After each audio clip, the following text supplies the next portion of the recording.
それではご登壇者様をご紹介いたします。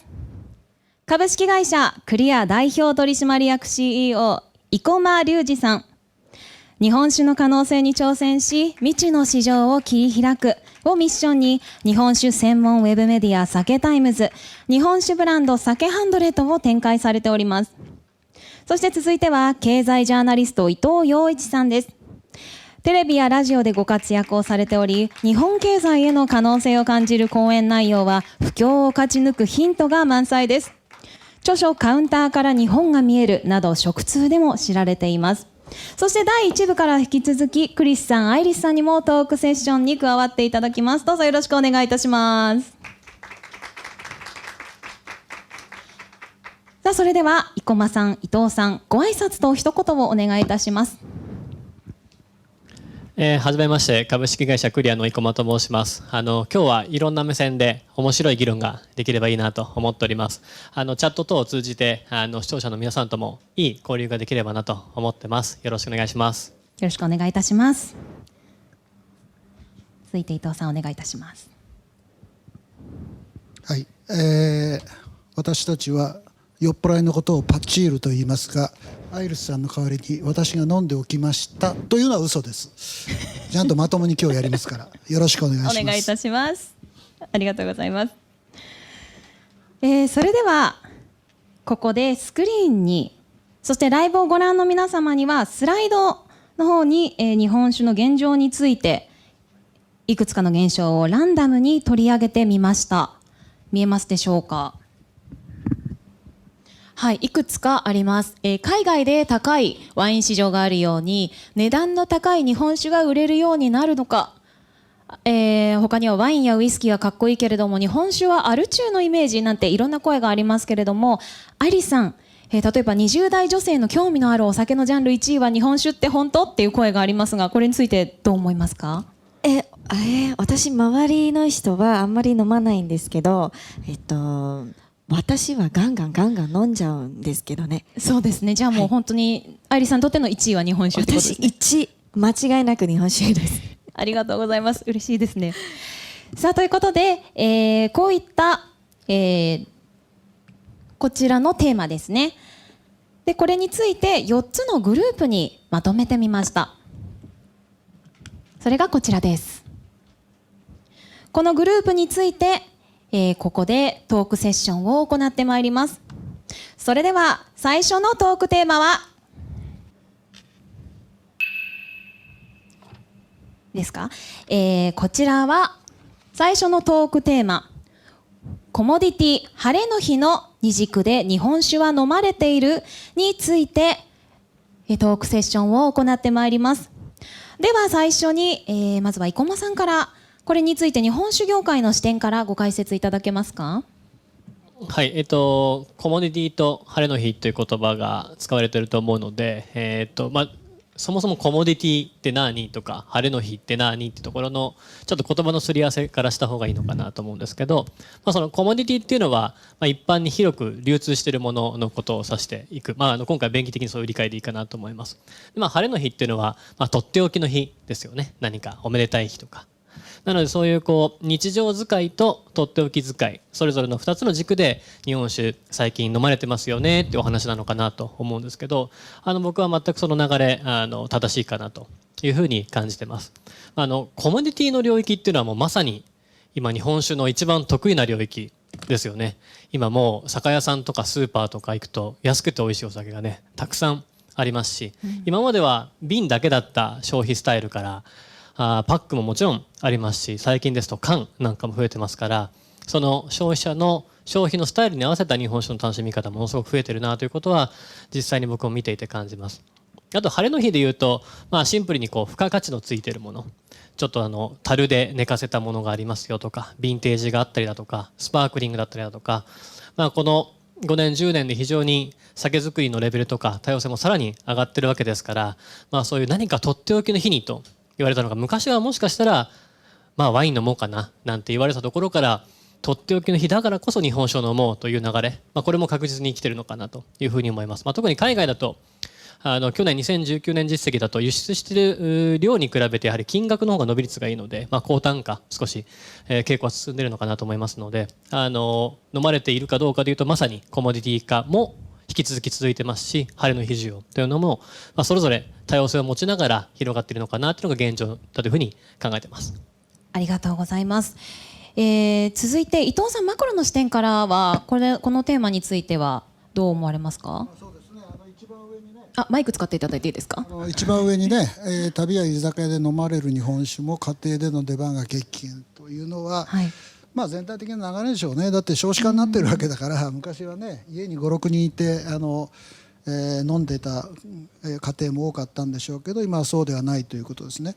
でも最初だからお酒をめぐる全般的な世界情勢を言うと、やっぱり世界的にお酒の消費って落ちてます。ワールドニュースなんか見ててもフランスでねワインの業者さんがものすごく困ってるとか言って、ただ私はね経済活動は全般的には上がってくると思ってます。なぜだったらですね、ここにもシールドがあるじゃないですか。コロナが出始めた頃ってシールド使い方も分かんなかったんですよね、でもこういう形で使うようになってきている。で僕はこれからね重要なのは空調が変わってくるんじゃないかと思うんです、店のね、でほら最近ウイルスだから空調がものすごく重要なんですよ。つまり我々はコロナの時代となんていうのかな、慣れ親しむ対応してくるであるがゆえにコロナはですね徐々にインフルエンザ的なものになっていくと思っているので、今の状況は日本酒にとっても良くないんだろうけれども、今後その状況が変わってくるというのと、実は生駒さんコモディティとね晴れということをおっしゃって、私も賛成です。明治神宮に行けば右側にね日本酒が並んでるわけなので、でもその中間のこれ取っておきます、後のコーナーにねの飲み方もいろいろあって、日本酒はもっと多様に楽しめるお酒だなというふうに思っています。そこで止めておきますありがとうございます。引き続き4つのテーマがね後ろに掲げられているんですけれども、海外で例えば高いワイン市場があるように値段の高い日本酒が売れるようになると思われますか？これは晴れの日という扱いになると思うんですけれども、生駒さんどう思われますか？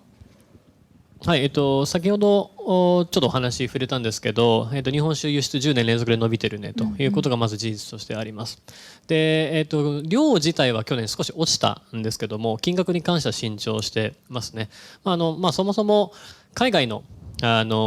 ルコール市場を見てみると基本的には付加価値産業として見られることが多いです。つまり原価が500円だったから利益 10% 乗せて550円で売ろうという発想というよりは、そこに紐づいてくる伝統とか技術とか歴史とか人柄とか、そういった付加価値に金額が乗ってくるわけですよね。なので数千円数万円というよりは数十万数百万数千万の成果が出てくるということです。でその付加価値でいうと日本酒ってすごい強いじゃないですか。まさにその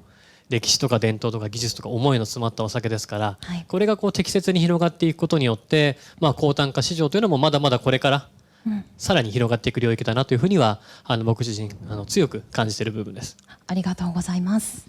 伊藤さん、例えば、スパークリングやカクテルなどの新しいタイプが受けてるなんていうお話もありますが、それをご自身で感じられたりもしますか？人間っていうのは常に新しいものが欲しいんです。お酒でもねワインでもウイスキーでも常に新しいものが欲しいのが人間という動物です。で日本酒がまず海外に出ていくプロセスというのは珍しいからだったというふうに思うんですね。でも日本酒が分かってくる人が増えてくると、その中で新酒を求める。で我々もね日本酒飲んでるけど、今までの宴会の日本酒は嫌だなっていうのがあって、スパークリングとかね、飲みたくなるじゃないですか。そういう意味で言えば多様化すると思うし、その中で特に値段の張るもの、レアなものというのはですね、今でも日本で相当なお値段で売れてます。だからブランド化っていうのは一つのですねポイントで、高ければいいってことじゃないですよ。でもその路線を取らないと、今何が起きてるかっていうと、レストランでお酒がはけることを考えてみれば、中間辺のレストランが上のクラスでは、昨日も言ったんだけどいつも満員じゃないですか。で下も庶民的な店も満員、でもこのどっか中途半端だなっていうところがお客さんが入ってない、だからお酒もできないっていう構造になっていて、その全体像をどうやってどこを伸ばしてどこをそのカットしていくのかっていうのが非常に重要だなというふうに思いますね。二極化が進んでいるような印象ってことですよね。そして最後のテーマなんですけれども、都内の有名バーはほぼ日本酒ゼロ、これって変えられないという言葉なんですけれども、生駒さんどう思われますか？変えましょう、ここは。変えましょう。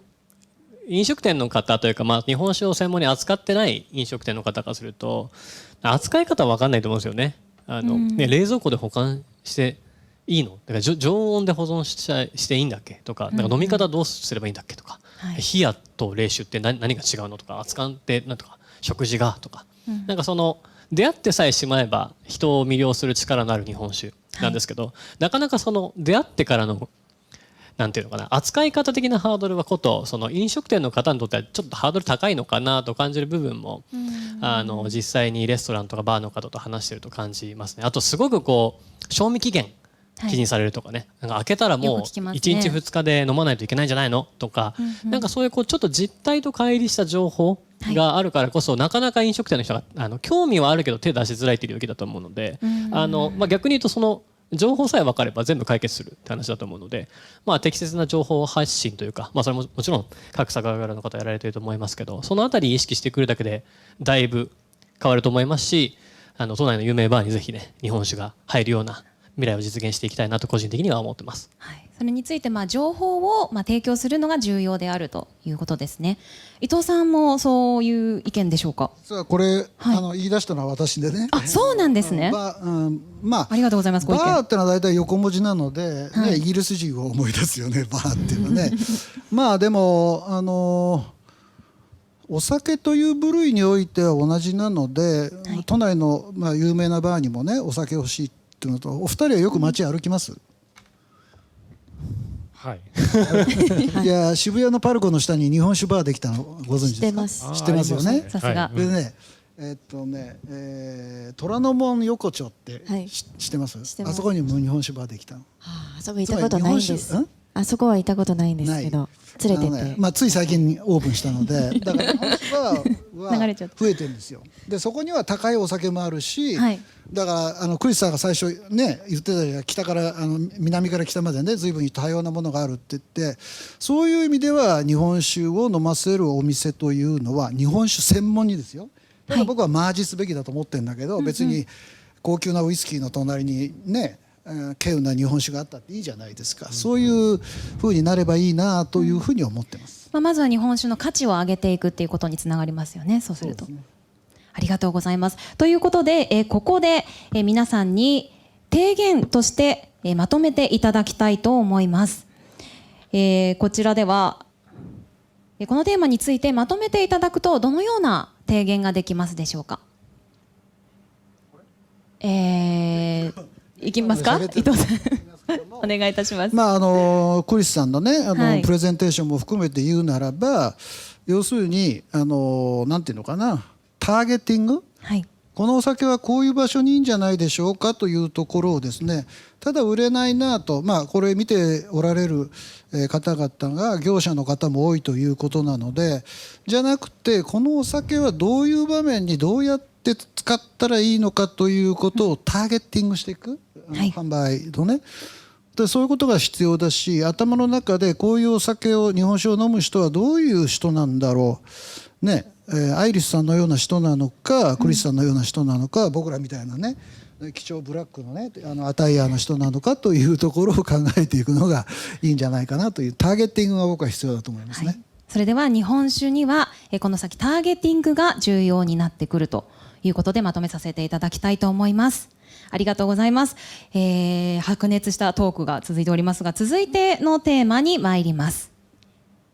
続いてのテーマはコロナ禍で日本酒業界は大きな打撃を受けているについてです。こちらについてまずちょっとテーマ拾っていきましょうか。飲食店の営業自粛や時間短縮の影響についてまずはお話をいただきたいと思います。生駒さんいかがでしょう？日本酒の消費というのは基本的に飲食店もしくは酒屋さんで消費をしていくものだというふうに前提を考えてくると、コロナによってその消費の最終的なアウトプットである飲食店が動かなくなるということは、まあそれすなわちそのまま日本酒の消費に影響を与えてくるものだというような理解でいます。あとまあそのなんていうのかな、日本酒が打撃を受けるというか、もうちょっとこの後伊藤先生に話していただいた方がいいと思いますけど、コロナでダメージを受けているのってもう日本経済全体の話。まあ、特にその観光産業と飲食は結構ダメージが受けていて、まあ、日本酒はその観光産業と飲食かなり密接につながっていて、ここをねきっかけとしてさらに伸びていこうとしてきたこの数年、まあ、十数年だと思いますので、打撃を受けているかどうかといえばもうまさしく受けている部分だというふうに思います。もちろん多分この議論の中からその中でどういった可能性があるのかという話はすべきだと思いますけど、打撃を受けてんのどうなので言えば、いや当然に受けてますよねと。ただまあそれは酒に限らず日本経済全体同じですよねっていうような理解で良いかなと思います。はい、ありがとうございます。伊藤さんいかがでしょうか。まあ、間違いなく受けてますよね、はい、レストランが閉まるということはそれだけ、消費者がお酒を飲むチャンスが減ると、いうことになりますよね。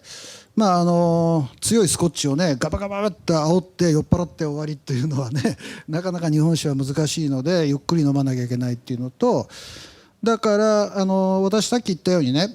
世界の経済はどうなるかっていうとコロナ慣れしてくることによって営業時間も徐々に増えます。これ間違いないです。でレストランの椅子の配置とかねこういうものの使い方とかだんだん慣れてきて、なぜだったら経済止めるわけにいかないので、特にインドとかねそういう途上国は絶対経済止めるわけにいかないので回すんですよ。じゃあ回すんだったらどうしたらいいかという知恵が今出てきつつあるというのが今の現状なんですね。コロナがスタートして6ヶ月なので、そこにどういう形でその日本酒とか、アルコールをね、存在させていくのかはめ込むのかという方法論の問題に僕はなってくると思うんですよ。もうコロナで減っちゃったからダメだよねっていう考え方じゃ全然ダメで、どうやってあと健康志向があるじゃないですか。世界的な健康志向ってのあるので、例えば、お酒をビールを一杯飲むのはお風呂に入ったのと同じ効果だとか、そういう発想で日本酒を1合飲んだらそれは、お風呂をね一回浴びたのと等しいとか、そういう健康に絡めて売っていくっていうのがね一つのポイントになると思うんですよ。でお米っていうのは潤沢に世界的にまだできている供給物なので、それを使わない手はないよねという発想も必要だし、それはもったいないの精神につながるよねっていう考え方もできるんじゃないかなというふうに思うんですけどね。ありがとうございます。その流れかと思うんですけれども、日本酒の輸出総額が10年連続で最高記録も今年は激減にというデータが出ているそうなんですが、生駒さんいかがでしょう。激減すると思います。これも全く同じ話かなと思っていて、はい、その消費サイドが動かなければ供給サイド当然動かないということは普通の話かなと思っていて、実際に僕もアメリカのそのカリフォルニア州とかのディストリビューターとか飲食店の方とかとお話しする機会ありましたけども、そもそもオープンしていなかったりとかいうことがありますから、なので物を出したくても出せない。でそもそも輸出することができないっていう状況はありますね。あとちょっと課題としてあるなと思うのは、全体的にその飲食店の方とかディストリビューターの方の新しいものを試そうっていう意欲がちょっとコロナで減退しているのかなっていうのを感じていて、やっぱ去年ぐらいまではものすごく日本酒面白いよね、可能性あるねってことで積極的にちょっとリスク背負ってでも取りに行こうという姿勢があったのかなとは思うんですけど、それが今少しずつちょっとまだそれどころじゃないんだよねというような状況になってきてしまっているのはあるとは思いますが、先ほどの伊藤さんのおっしゃる通りっていう状況からどうやってまた盛り立てていくのかっていう議論になってくると、そういう時にまた日本酒の出番は出てくるのかなというふうには感じます。ではしばらくこの状態と一緒に並行して生活をしていくというイメージですかね。伊藤さん、必ずしもそうでもないと僕は思っててね、はい、人間ってのは飲んで美味しかったもの、食べて美味しかったものを忘れないんですよ。例えばね、この前の4連休に日本中すごい人出だったじゃないですか、はい、で僕はあれ見てて思ったのはね、日本の人たちは2020年がこのまま終わるのは嫌だと思ったからもうそろそろね外へ出て行かなきゃいけないなと思ったに違いないと思うんですよね、それで僕も最近ね昔よく食べたものとかをものすごく食べたくなるの。だからすでに海外に日本酒が売れていて、はい、今減っちゃったとしてそれが戻らないと思うのは間違いだと思います。必ず戻ります。なぜだったら彼らの舌の中に日本酒の美味しさは残っているし、はい、ビールやウイスキーとは違う味があるよねと。でね、そのうちボルドーの何年のワインがいいっていうように海外の例えばフランスのね、またイギリスの人たちでね、新潟の酒がいいとか何年の酒がいいとか言い出す連中が出てくるかもしれないじゃないですか。で私はね、日本ってやっぱりローカル、自分たちはローカルだと思ってるんだけど、ローカルが売れる時代なわけだからね、最初からインターナショナルなものってないわけだから、そういう考え方に立つこともあえて言えば可能かなというふうに思うんですけどね。ありがとうございます。ちょっと希望を感じますね。ちょっとこのコロナに直接関わることではないかもしれないんですけれども、一升瓶が売れず四合瓶が売れ筋、家飲みで小瓶の時代にという意見がありますが、生駒さんどうでしょうか。それもそうですね、データから見ると一升瓶の出荷量に比べて、4合瓶の方が堅調だということは出荷ベースで見ればその通りかなというふうに思います。そもそも全体の潮流としてアルコール離れがある中で一升瓶を買って消費できるその一般家庭というものが減少しているっていうことはなんかイメージそんな難しくないのかなと思います。で特に消費スタイルが多様化していくわけですから、それに伴って少し飲みたい人に対応できる。それが1合瓶なのか何合瓶なのか分からないですけど、少なくとも一升瓶だとちょっとハードになってきているということは、あるのかなというふうには思います。ただ単純なコストパフォーマンスでいうと一升瓶めちゃくちゃいいんですよ。酒飲みにはもう一升瓶最高の容器なので、だからそういうニーズは残り続けますし、コストパフォーマンスがいいということは飲食店にとっては非常にありがたいサイズなわけですから、そういう単純に使い分けがされていく、適材適所でそれぞれまたニーズがあるっていうことなのかなと思いますし、一升瓶なくなると困る人僕もそうですけど、たくさんいると思うんで、そこはちょっと頑張ってほしいなという気もしてます。じゃあ一概に小瓶になるっていうわけではないっていうご意見ですね。その流れももちろんありつつゼロになるってことは絶対ないですよね。それぞれの容器の機能に即した価値提供ができればそれを求めてる人はいるわけですから、一升瓶には一升瓶の役割があるよね。ただ今4合瓶の方が求められる傾向が高いっていうだけの話でゼロになるということはないと思います。はい、ありがとうございます。伊藤さんもこれは感じられますか。大体同じような意見なんですけど、そもそもね、一升瓶抱えて歩いてるやつはかっこ悪い。どう考えてもかっこ悪い。だから僕はね、販売ルートが変わってくると思います。4号だったらあの人なんかちょこっと飲もうとしている、かっこいいよねっていう感じなんだけどね、あれはね、アマゾンで配達してもらうのがいいですね。僕も昔の部下がね、濁りを送ってくれるんですよ。伊豆の濁りがね。それはね、やっぱり1合瓶の方がいいかなと。あと保存期間がね、やっぱりね、違いますよね。ありがとうございます。ちょっと今ご質問いただいてるんですけれども、スーパーに並ぶ日本酒とそうでない日本酒でコロナの影響が違うのではないでしょうか。しかしスーパーに美味しい日本酒を並べられているか、この点についてはどうお考えですかっていうことですが、生駒さんどう思われますか。ご質問の意図をどう取るかということで回答変わってくるかなと思うんですけど、スーパーで並ぶような手軽に手に入る日本酒とそのスーパーとか酒屋さんだと簡単に手に入らないような日本酒だと影響度合いが違うんじゃないのかっていう理解でいいんですかね。でいきましょうか。行きましょうか。はい、ちょっと違ったらすいません。このコメントいただいた方、適宜フォローいただければと思うんですけど、お願いいたします。その飲食店消費が特にダメージを受けているということはあると思います。ただ一方で卸を中心に量販店で消費されているものっていうのの落ち率はもちろん落ちてはいると思うんですけども、若干そういうところが出てくるのかなというふうに思います。で特に結構有名な地酒蔵の限定酒なんかは引き続き販売即完売みたいな状況が続いていると思いますから、そういったどういうお酒のブランドというかどこで配下されてるか、どこで売られてるかも含めてそういったキャラクターによってダメージ具合っていう方もあれですけど影響の仕方は当然様々に異なってくると思います。ありがとうございます。ご意見いただいてます。我慢だけでは元気になれません。美味しい日本酒を飲んで元気を出しましょう。味覚の秋ですということで、前向きな話題にね、また転換していけたらと思います。ちょっとそろそろお時間なので、ここで提言をまとめさせていただきたいと思います。それでは今度は生駒さんお願いしてもよろしいでしょうか。これもうさっき伊藤さんがすごいいいこと言ったんで丸ごといいですかまさにウィズコロナの消費、はいウィズコロナにおける消費のスタイルとか日本酒の価値点を考えていこう、これにもう尽きるかなと思います。もうダメージ受けたから大変だねじゃなくて、はいその中でいわゆるニューノーマルな世界の中でどういったあり方ができるかどうかということを健全に議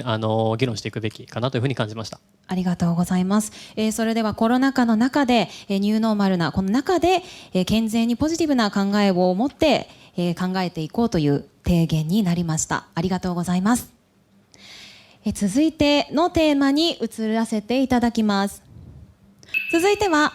日本酒の作り手が直接消費者に伝える場面が激減についてです。こちらについていろいろとご意見いただいてますけれども、まずはこちらの配信もそうですけれども、オンライン飲み会やイベントが盛り上がっているなんていうお話があります。伊藤さんいかがですか？僕も何回もやりましたしね、はい日本酒をでも保管しているとズームが話が進んでてよく分からなくなるというのがあってだから確かになんていうのかな、消費が減っている中でどう飲むかというのはね、逆に言えばアイリスさんなんかどういう時に飲んでます今日本酒？今だいたい家で飲んでます。家で一人で？一人でああ渋くて渋いね一それ。人ぼっちでいいですね。熱燗ぬる燗作ってそうなんだ。飲んでいます。はい。だからどんな軽いお酒ですか重いお酒ですか？何ですか？日本酒いやでもいろいろ、北海道に近い方軽い方？関西とか中国方面とかいろいろ、はい。多様なね。それは当てをつけて飲むんですか？はい、使ってってなるほど作ってはい。だからそこまで日本酒にね入れ込んでる人は珍しいなと思うんだけど、でもそういう楽しみ方があるというメッセージが伝わっていないの、女性が一人で部屋で飲んでるっていうのはとんでもないことだというのがね私異常に変ですよね。いやね、ただね、海外の方で、なんか結構オンライン飲みムーブメントがちょっと始まってて、私が毎週参加してるのはあるんですけど、オーストラリアの方でどこで？オーストラリアの方でとある女性がもう本当に情熱を込めたプロジェクトとして、毎週違う酒蔵を誘ってその酒蔵の蔵の見学もするし、酒本当は当時と一緒に飲むというのがそのコンセプトなんですけど、本当に毎回、外国人60人ぐらいの参加者がいて結構楽しく聞いたり聞きながら飲んでますね。はい、勉強しながら。これね、勉強しながらこれで思いついたんだけど日本酒の酒蔵を映し出しながら、そのね醸造元の酒飲むとか、酒蔵見学だけでは多分足らないと思います。ほとんど一般人の方は工場みたいな感じを想像しますよね。実はそうでもなくて、私ももちろん酒蔵だけの見学だともう楽しいけど、一般人もそうでもなくて、だからできればその酒蔵付近の観光地とか景色のいいとこね。そう景色のいいところとかあと温泉の有名な温泉とかがあれば一緒になんか温泉、あとね焼き物、このオーストラリアのこのオンライン飲みのプロジェクトで最近ちょっと焼き物の、オンラインなんで飲むかとかね。その酒蔵の人がその地元の焼き物を作ってる人を誘って一緒に紹介するわけですよ。はい。だから焼き物ね、結構あれも日本の独特の文化なんですよ。はい。僕ねそれで思ったのは、例えばじゃあこの酒にはあては何がいいかとかね、これ魚が合うのとか野菜が合うのとか天ぷらが合うのとか寿司が合うのとか、つまりリンケージつまり酒だけ売れねえとかそういうんじゃなくて、これとこれとこれを景色も含めてね、はい合わせていけば全体的に楽しいよという発想がどうですか？日本酒のストーリーですそれが外国人が魅了されるストーリーなんですよ、ね、やっぱ飲み物だけでは絶対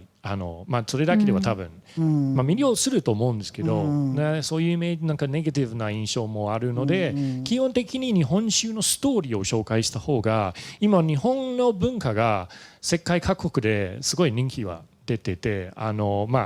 来年のね今年開催するはずだったオリンピックもあるし、最近日本のドラマとか映画とかアニメとかも私ワンピース大好きなんですけどワンピースのとかねそういうのが流行ってるのでそれを利用すればいいと思うんです、切り口に使えばいいと思います、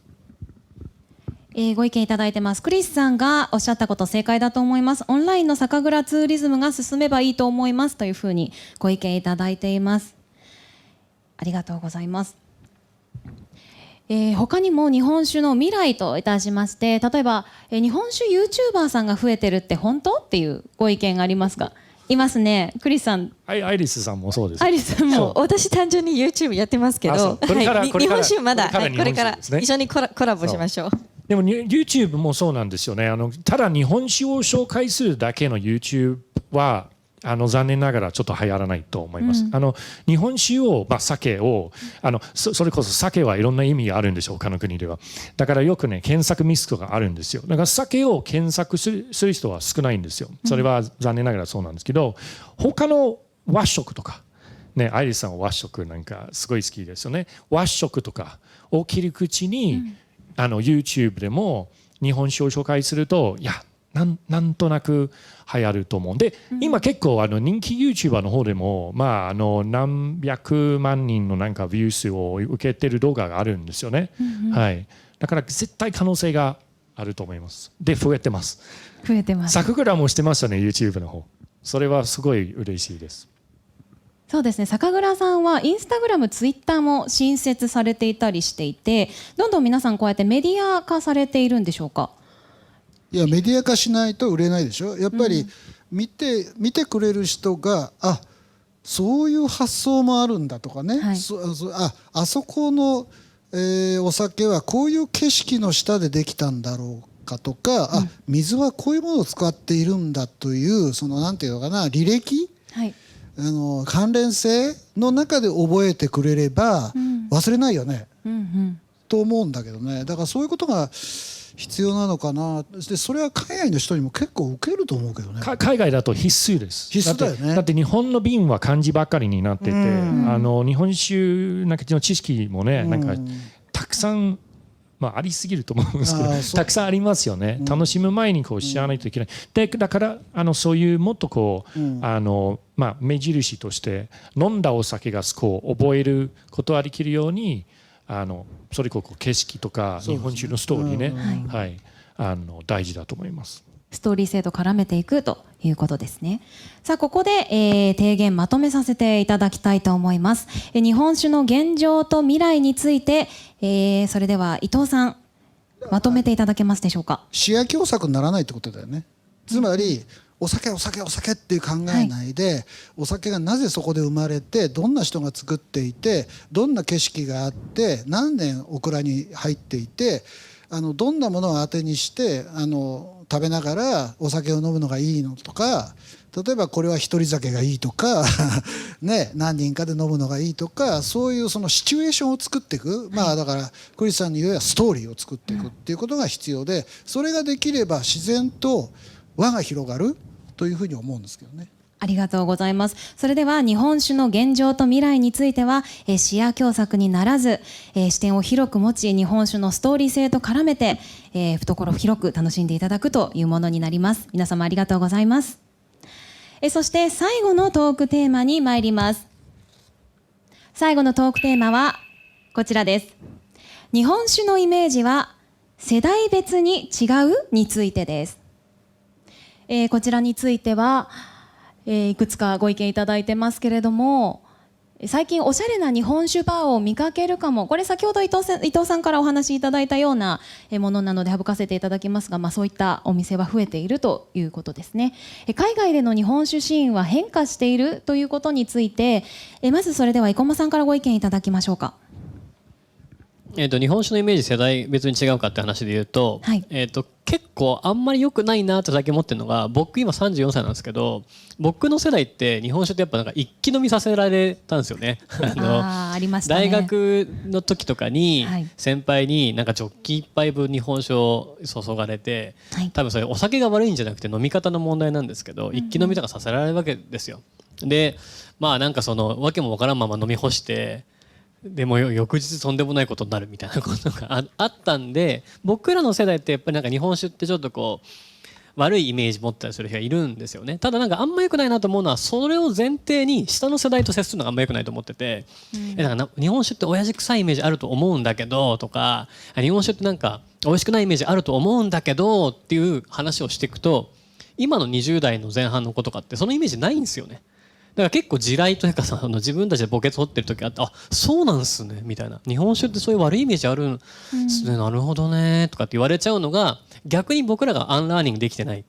20代の前半の子とかから見れば、イメージない子もいるし、逆におしゃれなバーとかで飲んでるとか、なんかかっこいいイメージを持ってくれてる人もいるにもかかわらず、上の世代がそれを理解してなくて、なんか悪いイメージで話をしちゃうっていうケースもあるんで、なんかそれはちょっとあんま良くないなって最近気をつけてるので、まさしく世代によって日本酒のイメージって結構違うんだなってことは、20代の大学生のこととかと話してるともう完全逆ですね。日本酒いいイメージ持ってる子がたくさんいるんで、いかにそれを邪魔しないかっていうところが大事だなというふうに自分も自分自身の経験として思ってます。そもそもね、そんなにこう悪いイメージっていうよりは、そもそもイメージを持ってないっていう方ももしかしたらいるかもしれないですし、無理にその悪いイメージを進めない方がいいかもしれないんですね。続いて伊藤さんはいかがですか？私はね、生駒さんより相当上なので、日本酒に対してはものすごい悪いイメージ持ってました。一升瓶抱えて酔いつぶれてね、どっかで寝てるみたいな感じだし、酔いつぶされたとねいうのもあって、でもね、少し経済的に豊かになって、ある程度高級な和食屋さんでね日本酒を飲み出した時に、かっこいいなこれと思いましたよね。つまりうまいんですよ。料理に合うんですよ。で料理の邪魔しないんですよ。でこれは素晴らしいなと思っていて、実はその時から私は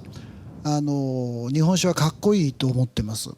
で最近徐々に発見しつつあるのはね、これを見ている方々はお店の方も多いんでちょっと提言があるんですけれども、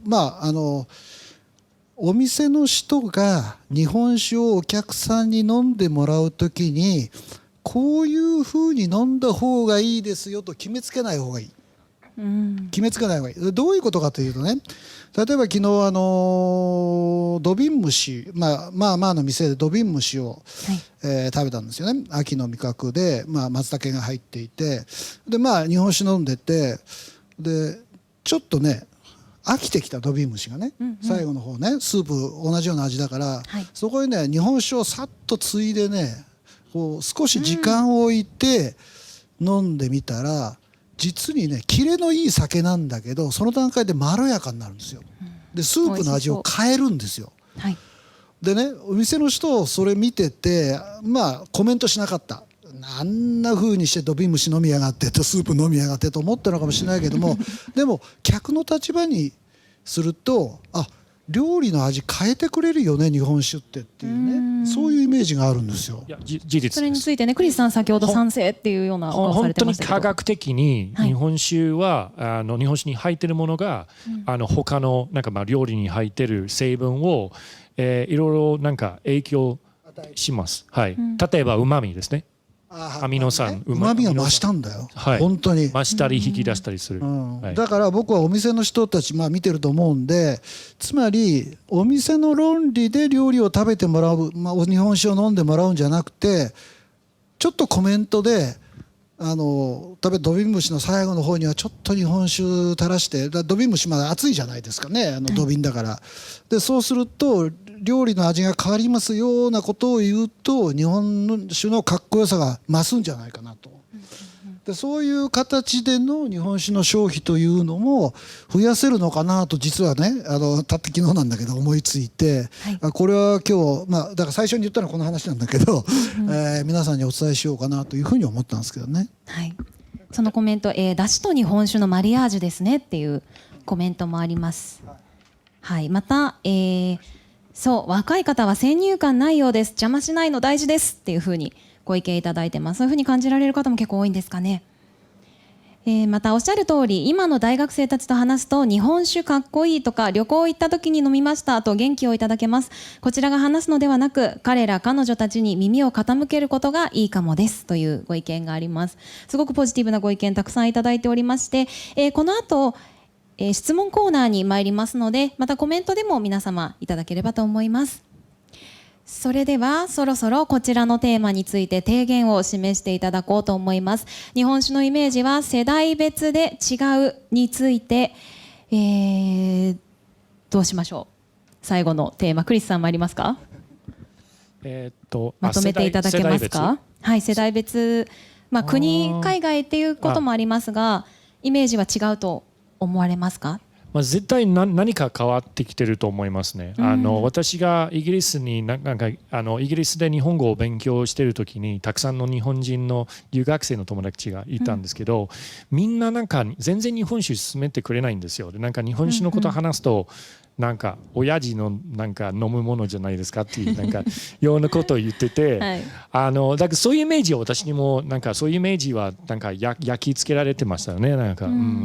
で変わってますね。やっぱり若者がどんどん酒の魅力とか気づいて、あとそれこそ桜の方ももっと若者に向けてマーケティングし始めてるのが大事だと思います。大きなポイントだと思います。例えばロック音楽を込めた日本酒の銘柄とかアニメとかね、そういうのは結構大事だと思います。世代別があるかないかっていうと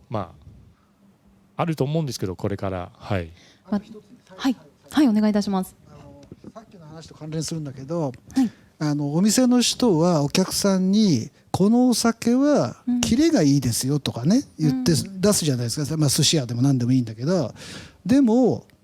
客から見ると同じ酒飲み続けるのは飽きるわけですよ。だから例えば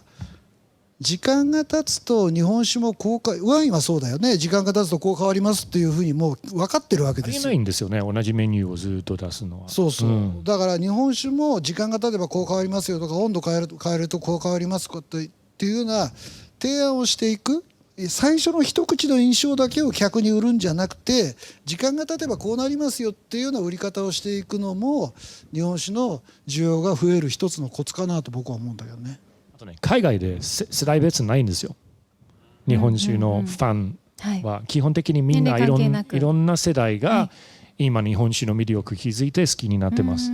はい。なるほど。では、提言としましては、日本酒のイメージは世代別に違うかもしれないけれども、提供する側が形を決めて押し付けたりせずに、いろいろなバラエティで楽しんでいただきたいというふうに締めさせていただきます。ありがとうございます。ということで4つの提言いただきましたところで、ここからは皆様からのチャットでのコメントや質問を読み上げたいと思います。コメントいただいた方には抽選でプレゼントもありますので、どしどしコメントください。そしてツイッター、インスタグラムでのハッシュタグ日本酒で乾杯の投稿も引き続きお待ちしております。さあ、ということでコメントたくさんいただいております。日本酒の包容力、守備範囲の広さはすごいです。40代ですけど日本酒のイメージはめっちゃいいです。世界に誇れるお酒です。また日本酒は温度でも楽しめますよね、なんていうふうに意見をいただいておりますが、ご質問いただいているもの、皆様にご質問させていただきます。コロナになってから少人数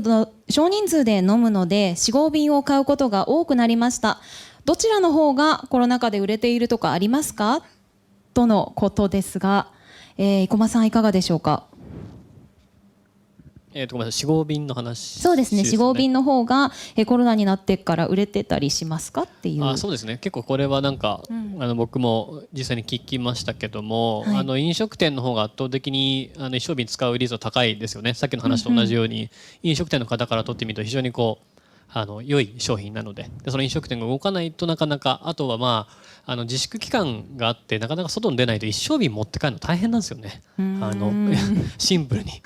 なんで酒屋さんに行くにせよスーパーに行くにせよ持ち帰りやすいものを買っていくっていうのは普通にあるなと思います。ありがとうございます。実際に例えばアイリスさん、コロナ禍になってお酒を買ったりとかもされてますか？買ってますね。4、5瓶ですかね。4、5瓶で買ってます。オンラインでね、結構ねいろいろ試したい飲みたいものもいっぱい出てるので、はい、それ一升瓶はちょっと飽きちゃうとか、あと多分保存の仕方とか多分難しいかなと思っていて、いろんなトライしたいから4、5瓶をチョイスしますね。はい、ありがとうございます。クリスさんいかがですか？どう思われますか？日本の冷蔵庫小さすぎるんです。確かにとりあえず冷蔵庫が大きくならない限りは、ちょっと4、5瓶の方がいいと思います。そうですね。私も一升瓶入れて冷蔵庫壊したことあります。本当に最近自分が住んでるところの近所の酒なんか専門店とかをもうわざと探しに、やっぱある程度の範囲以上はちょっといけないので超えていけないので、もう近所に何があるかなとちょっと調べてみると、本当にちょっと下町に住んでますけどたくさんありますよ。でちょっと実際に行ってみると本当に面白い会話もできるし、見たことない銘柄とか小さい桜の銘柄とか。コンビニが冷蔵庫だと思えばいいじゃん。ああ、確かに。ですね。なるほど。コンビニも美味しい酒売ってますよね。本当に初めて日本に来た時のをちょっと思い出してみると、そんなにいいものは出してなかったかな。ちょっと最近かな。本当にいいものを入れて、普通の人気の酒を入れてますね。はい、ありがとうございます。ご意見でご質問ですね。一升瓶で買って飲みきれずに少し古くなった日本酒はどうしたら美味しく最後まで飲めますかねっていうご質問なんですけれども、これはでは酒講師の、クリスさん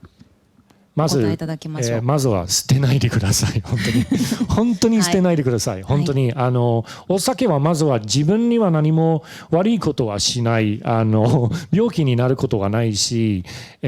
数になったりすることはもうないので、その心配ないので、とりあえず、料理に使うのはね、どうしても飲みたくないなら料理に使うのはさっき話したように料理の味わいを変える力があるのでいいと思うんですけど。熱燗にしたりとか熱燗にしたりするとね、普通どのお酒でも飲めるようになるし、とりあえず飲んでくださいよ。ありがとうございます。お返事になったでしょうか。ありがとうございます。コメントいただいてたのが YouTube ライブの方を拾わせていただいていたんですけれども、Twitter の方にもコメントをいただいております。伊藤さんの考察面白いっていう意見いただいてます。ありがとうございます。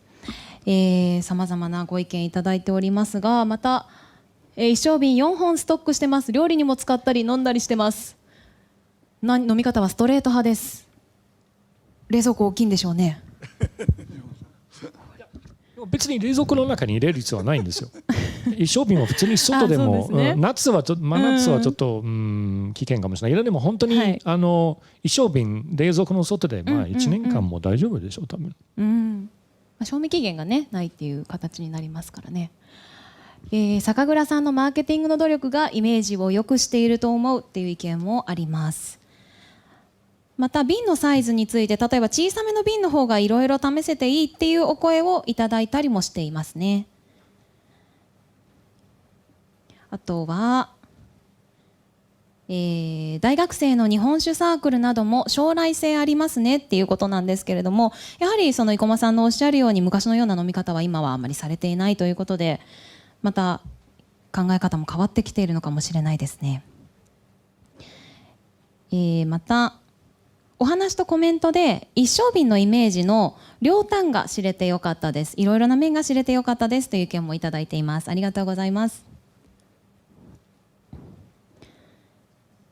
例えばそうですね、さまざまなご意見いただいてますが、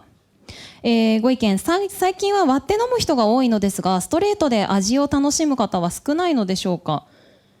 っていうご意見がありますが、どうでしょう。いや私は日本酒割ったことないですね。はい。必ず、冷酒ではい。そのままいただきます、うんうんまたはそれを料理の中にちょっと垂らします、はい。やっぱり、日本酒にね、ミックスは合わない僕にとってはですよ。だからそれぞれ皆さん飲み方があるからいいんですよそれでね、はい。と思います。私はそうです。夏はちょっと遊んでもいいと思います。夏酒はそのために作ってると思うんで、夏は本当になんかレモンを入れたりするのとか、全然問題ないと思います。なんかワインみたいにね、そういうなんかちょっと厳しいイメージにならないように、はい、みんなが楽しめるようにしたいので、実は夏はオンザロックは美味しいですよ。はい、熱燗でオンザロックは。あと一つ言っていい？はい、もちろんです。僕ね、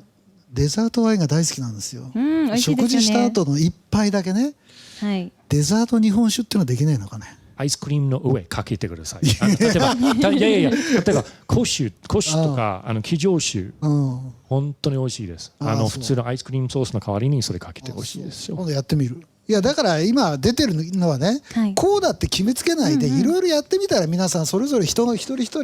ね趣味があるんだから、そしたらまた新しい道もできてくるし、日本酒はこう飲まねばならないというようなことは全くないと。オープンマインド。オープンマインドね。オープンマインド。はい、オープンマインド。ということじゃないんでしょうね。先ほどの提言にも出ましたもんね。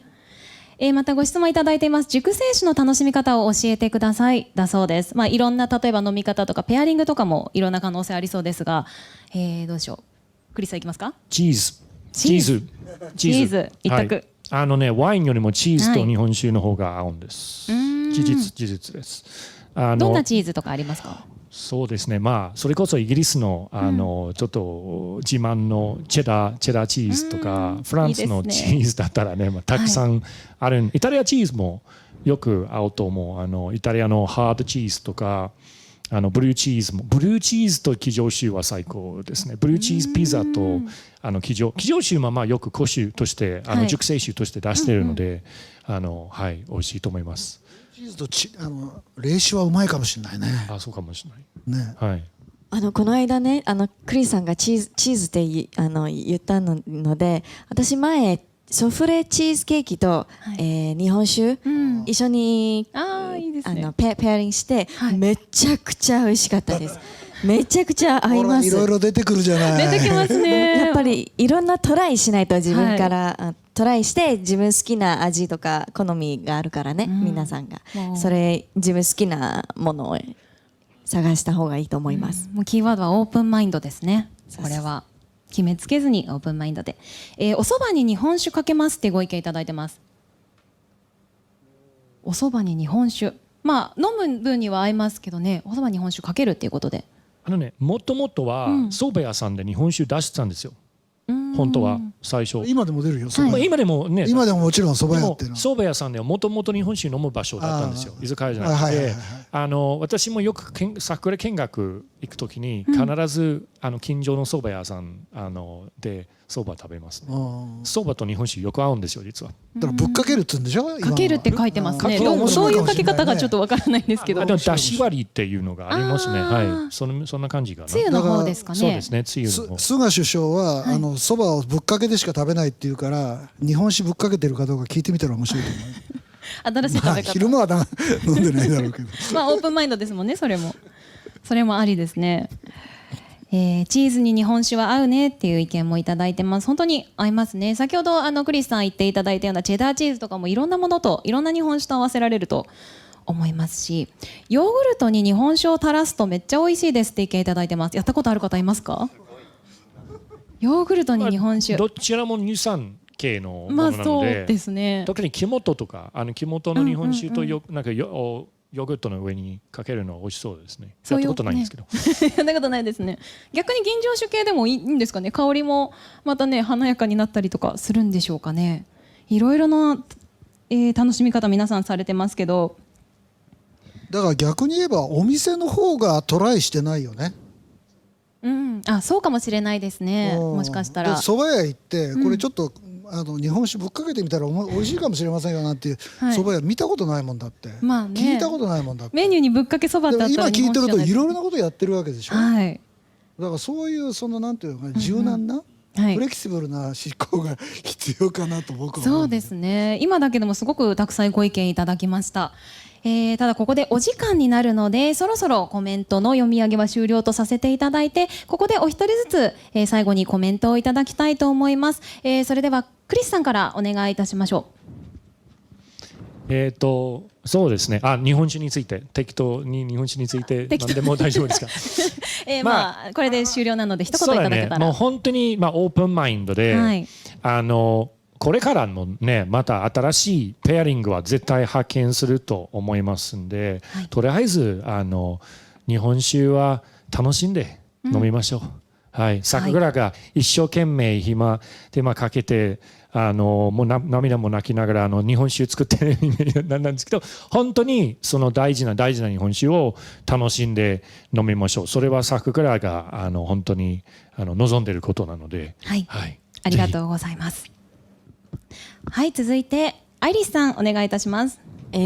海外住んでいる、もともと海外住んでいる私が日本の日本酒たくさん置いてるのがとっても羨ましいな、皆さん幸せなと思ってたんで、でも日本に来てからなかなか皆さんねあんまり飲んでないのはちょっと残念だな、ちょっと悲しいと思って、クリスさんも言ってたんですけど、やっぱり何もオープンマインドであんまり考えずに、いろんなトライして自分好きな、お酒をとりあえず乾杯しません？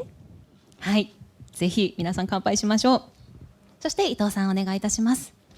私はね、日本酒の可能性をものすごく信じてます。信じてるっていうのはね、日本人ってどっちかっていうと自分たちの国は、自分たちしか理解できないと思ってるじゃないですか。例えばね、僕ニューヨークでゴルフしてた時にじゃんけんして打順決めたら「What a secret society」って言われて彼らはそう考えるんだと、俺たちもそういう考え方をしているところはあるなと。でもね、多分5年前はね、日本に来る外国人700万だったんですよ。で今3000万以上でしょ。今年は減ってるけど、つまり日本のものは通用すると思った方がいいです。本当に日本のものは通用します。で江戸時代にあれだけね、豊かな文化を築いてきたわけだから、それを引き継いでいる我々が、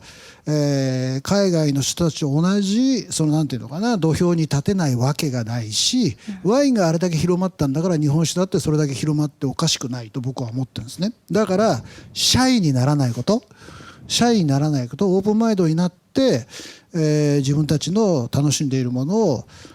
自信を持って売っていくっていうスタンスが国内的にも国外的にも必要なのかなというふうに思いますよね。はい、伊藤先生ありがとうございます。最後に生駒さんお願いいたします。なんか今日いろんないい議論できたなというふうに思ってるんですけど、やっぱ一番大事なのって、日本酒すごくいろんな歴史とか伝統ありますけど、詰まるところはその飲料というか食品なので、消費者一人一人がもう楽しいように美味しいように飲むのが一番だと思うんですよ。別にそこにルールとかしきたりとかは別にいらないと思いますし、そばにかけるとかいろんな料理になりますよっていうすごいコメントで可能性を感じていて、このコメントしてきた人たちみんなと飲み会やったら楽しそうだなとか思ったんですけど、でも本当はルールとかないと思うんですよね。なんか自分たちの人生の中で楽しいように心よいように日本酒を楽しむっていうことがなんか一個だけルールつけるとしたらそれが一番大事なんじゃないのかなっていう、なんか自由に楽しめば良いんだなっていうことが、より一層今日の議論で深まったので、僕自身も勉強になりました。ありがとうございます。生駒さんありがとうございます。ということで以上でこちらのトークセッション日本酒の現状と未来終了とさせていただきます。ライブ配信アーカイブ動画をご覧の皆様、日本酒をさまざまな場面でたくさん楽しんで発信していってください。ということでご登壇者の皆様どうもありがとうございました。